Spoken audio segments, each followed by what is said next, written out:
not entirely convinced about. But it does have the advantage that it doesn't... an accident that's not of your own making doesn't necessarily wipe out the entire weekend, and that's part of it I think that drivers possibly do like, but they don't necessarily always see. Yeah, that is a big bonus, because it does happen. You know, even accidentally someone could take you off and you've done nothing, you'd be a total innocent party, and you know, it's not fair really. But so Van Muller will start in 8th place. Again, this is what the first period of qualifying is about. Trying to get into the top 10 guarantees you'll be in the top 10 for both races. But the way they finish in Q1, the first 20-minute period, the fastest driver doesn't start on pole, he starts 10th, and the 10th fastest driver starts on pole position. So the top 10 are reversed for race 1, 11 to 12, 11 on down remain as they are for both races, and then you go through and shoot for the fastest lap in the second period of qualifying to try and get the race 1 pole. But that's the juggling act, trying to get 8th, 9th, 10th, somewhere like that, to be on the race 2 front row that everybody is now trying to do, and that's why Rob Huff, Darrell O'Young just got caught out on their last laps. They were in and out of the top 10, both of them, quite regularly during that session.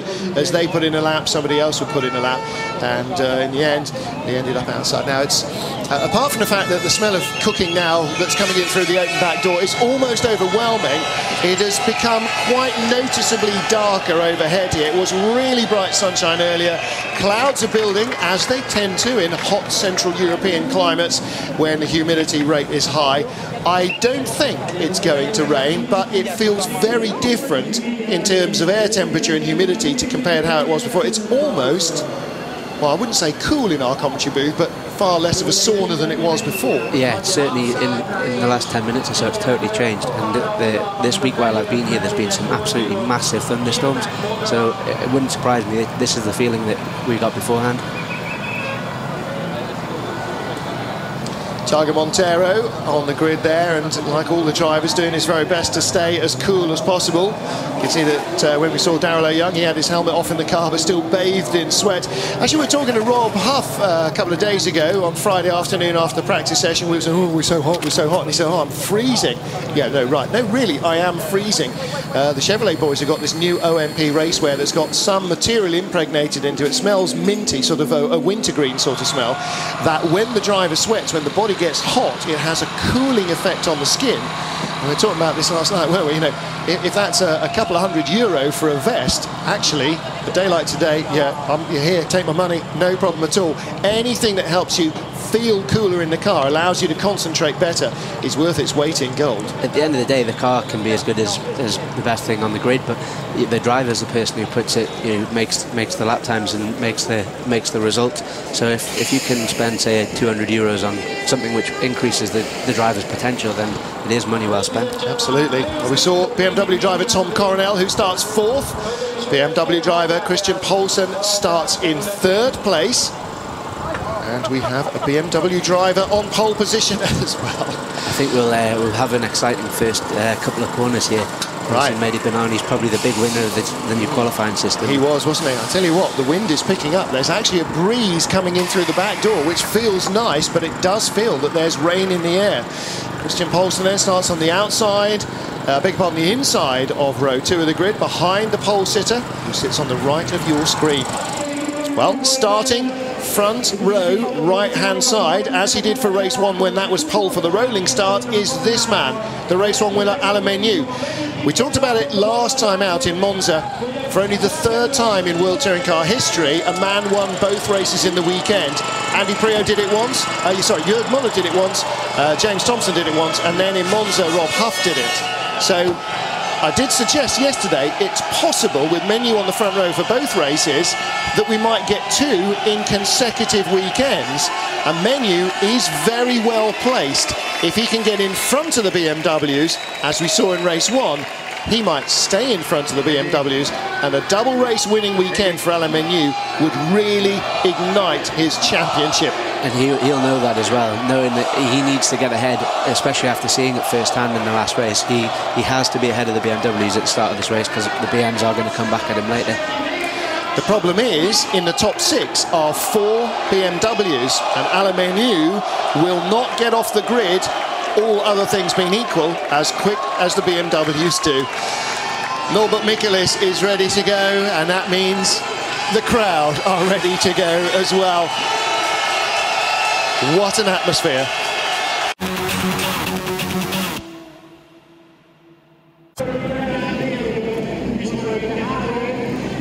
Cars on the grid on their own, which means we're within a couple of minutes of getting this race underway. Round 8 of the FIA World Touring Car Championship here at the Hungaroring. Harry Volkar's just come back in from the windy back of our commentary booth. Harry, what's the sky saying? I've just seen a huge flash of lightning and there's a massive black cloud overhead, so I think we're about to see a lot of water come out of the sky. Well, well, well, it is absolutely scorching, or it was 10 minutes ago. 30 plus degrees, almost 50 degrees of track temperature, leaden skies overhead. Partially, a storm is on its way, and that might just add an enormous extra question mark into what happens here. There were spots of rain in the pit lane. It's not raining heavily as the cars get away. The track will still be very hot. The slick tyres will still work well for a few spots of rain, even a tiny bit of light drizzle. It's a big aggregate in this track, lots of big stones in the mix, and that means it's quite a rough surface, not a smooth polished surface like you might find, for instance, in Mexico or Brazil. They're real hot surfaces where there's a lot of shine on the top of it, so it might give a little more grip. But if there is a deluge, if there is a thunderstorm, then we will, or may likely, see the race stop for safety reasons. It has not been declared a wet race, so the race organisers may well have to stop the race with all the cars on slicks. As soon as they start skating off, then our race organiser, our race director, Mirek Bartok, is going to have an awful big decision on his hands, but it may not come to that. Who knows? There's Giancarlo Bruni, race engineer for Gabriele Tarquini. Gabriele starting in 7th position as Mehdi Benani leads the field round. The umbrellas seem to have disappeared, so that kind of suggested it stopped drizzling if it was before. And it's quite windy, so I wouldn't be surprised if it does start raining, it could just blow over. It might well just blow over. Well, there is Gabriele Tarquini, friend of his and the team's. Died last week, and hence the black armband on Giancarlo Bruni's shirt. Gabriele almost did enough to hang on to 3rd place in race 1 against all the odds. He was getting on for 3 seconds a lap slower than the cars in front of him, but he held on. We are getting ready to get this race underway here in Hungary.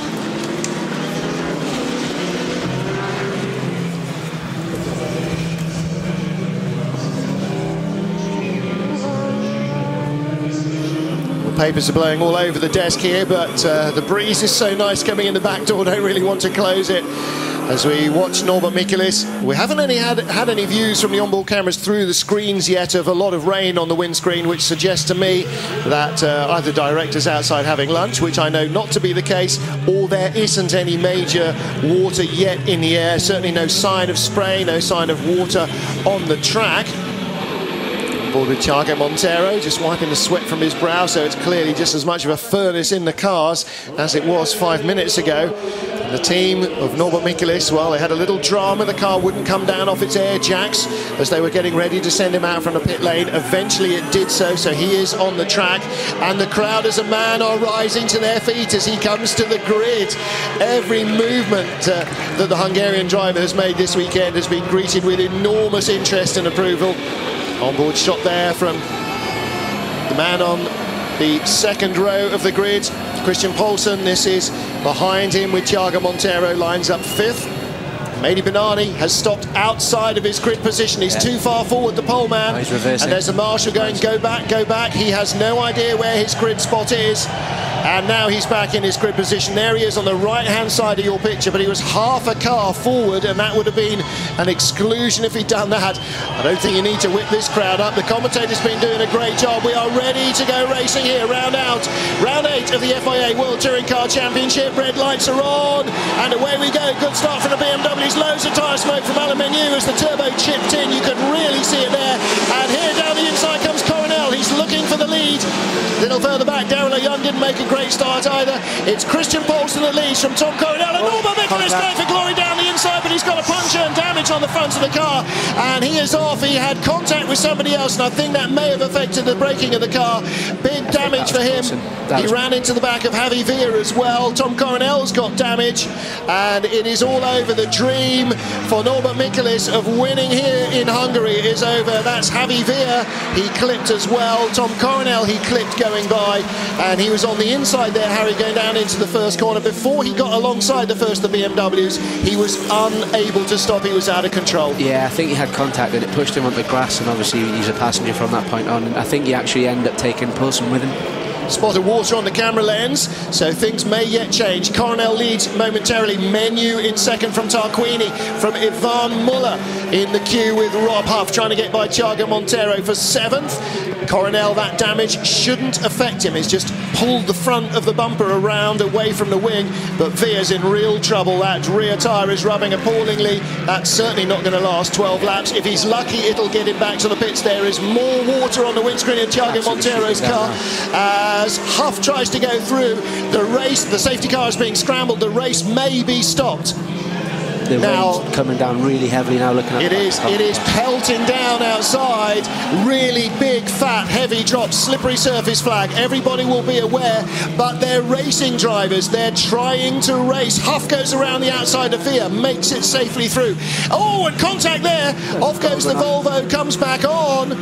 And that was trying to get around Villa's car as well. He's between the two Seats there. Oriola behind him, and in front of him I think was Monteiro. And if they make it to the line, will they be greeted by the safety car? Will they be greeted by red flags? This is where the race director has to try and make a decision as to how bad it is going to get. Into the braking areas for the first corner. Everybody's got the wipers on. And can Coronel get it stopped? Can Menu get it stopped? Can Tarquini get it stopped? Yes, they do. 1, 2 and 3. And Monteiro with Oriola behind. Into the pit road has come car number 25, Mehdi Benani. Our pole man is in the pits for repairs. Wet track, lights on, says the message on the screen. I don't think anybody's got time to find the light switch. Tarquini defending again hard, but he's gone by into the lead of the race. No, he's second, isn't he? Because Menu. No, Menu's gone back. Oh, and a big accident behind. Oriola's come back on through. Actually, it looks like just a polystyrene marker board, so I thought he'd hit the outside of the circuit. And here comes Dahlgren. Is this the chance for the Volvo to come into its own? Dahlgren pushing hard, right behind Thiago Monteiro. And Dahlgren looking again. Wet weather tyres are coming out for Mehdi Benani's car. And look at it now, it is properly full wet. The slicks now are going to just be like skates on ice. This will be like driving on ice in your road car. This is a driver's nightmare because you don't know how wet it is. You can see the rain coming down, bouncing off the windscreen, but you don't know how hard to push. No. And they've just seen the pictures of Norbert Michaelis' damaged car. That car will not race any further. It is absolutely stuffed at the front. And off goes Freddie Bart. Off has gone Monteiro. Off has gone Dahlgren. And our race director now is in a position where drivers are not in safe conditions and they are on entirely the wrong tyres. And we may see a red flag. Red flag has been announced. The race has been halted. So we will wait for the cars to come back to the grid. And that is the only decision I think he could have made. Now, it does mean that were there any chance at all to get Norbert Michaelis' car back out on track, the team have got the bonnet up and they are throwing themselves at it. The race has stopped and now the teams must be on the radio to the drivers going, red flag, red flag. This is a replay of Bart going off, I think, or unless he's gone off again. He's gone off again. And that's Dudicalo as well. And that was Taniguchi. And that is the reason as Gabriele Tarquini comes to stop on the grid after 3 laps have been completed. We can hear the thunder now. And the rain is sheeting down. We've gone from being in sauna conditions to being, well, in the middle of a cold, wet shower, or a fairly warm, wet shower, actually. Well, what drama. Got to come back here again if they write scripts like this. Fantastic.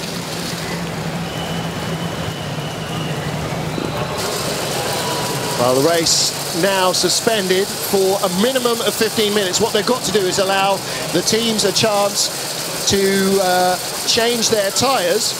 And so, of course, look at that.